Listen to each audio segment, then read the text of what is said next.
Pernahkah menyadari bahwa momen tahun baru Hijriah menyimpan kisah keajaiban yang bahkan membuat sains modern tertegun?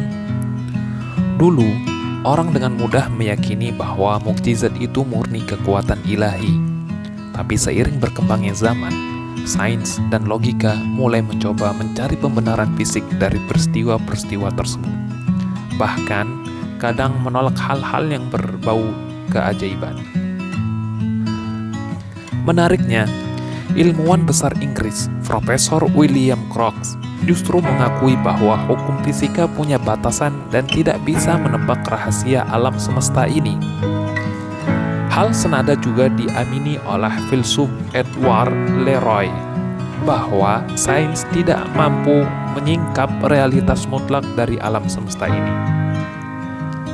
Dari sudut pandang sains yang sudah mulai terbuka, mari kita bedah keajaiban di balik perjalanan hijrah Nabi Muhammad SAW.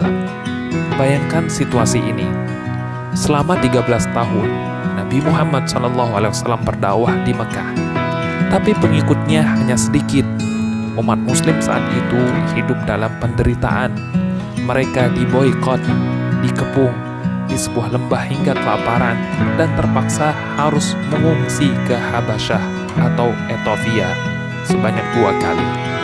Bahkan saat Nabi mencoba mencari perlindungan ke penduduk Taif, beliau justru diusir dan dilempari batu. Situasinya benar-benar tampak tanpa harapan.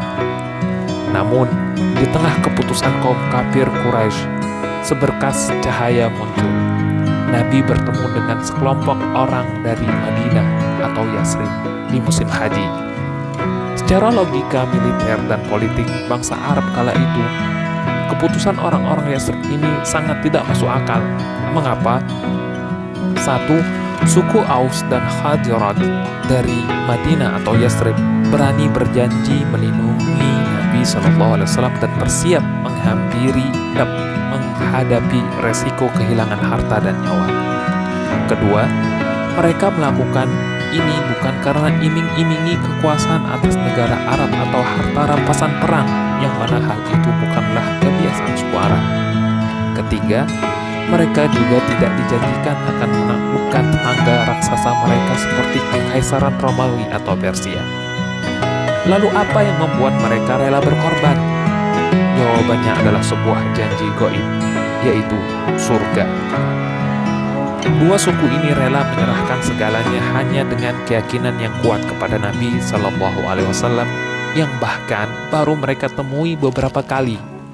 Ini adalah sebuah mukjizat keimanan sejati. Puncak dari perlindungan ilahi ini terjadi saat Nabi SAW dan sahabatnya Abu Bakar harus bersembunyi di gua Sur selama 3 malam. Kaum Quraisy yang sangat bernafsu membunuh Nabi sudah berhasil melacak jejak mereka tepat hingga ke depan mulut gua. Logikanya, jika sudah di depan mata, kenapa mereka tidak masuk? Kenapa mereka tidak mengepung atau sekalian membakar gua itu untuk memaksa Nabi keluar? Kenyataannya mereka berbalik arah dan pergi begitu saja. Peristiwa ini jelas berada di luar nalar dan membuktikan adanya campur tangan Tuhan secara mutlak. Keutamaan hijrah ini begitu luar biasa. Ada satu kisah mengharukan dari Makkah tentang seorang kakek tua yang sakit parah bernama Damrah bin Ais. Meskipun fisiknya sudah tidak mampu, ia bersikeras ingin hijrah dan meminta keluarganya menggotongnya dengan ranjang menuju Madinah. Sang kakek wafat di daerah Tan'im. Sebelum sempat sampai di Madinah, kaum kafir sempat menertawakan kegagalannya. Tapi Allah Subhanahu wa Ta'ala menjawabnya dengan menurunkan ayat yang memuji kakek tersebut. Pahala hijrahnya dinyatakan telah utuh dan diterima oleh Allah hanya karena niat sucinya. Saat ini kewajiban hijrah secara fisik ke Madinah memang sudah berakhir sejak peristiwa penaklukan Makkah.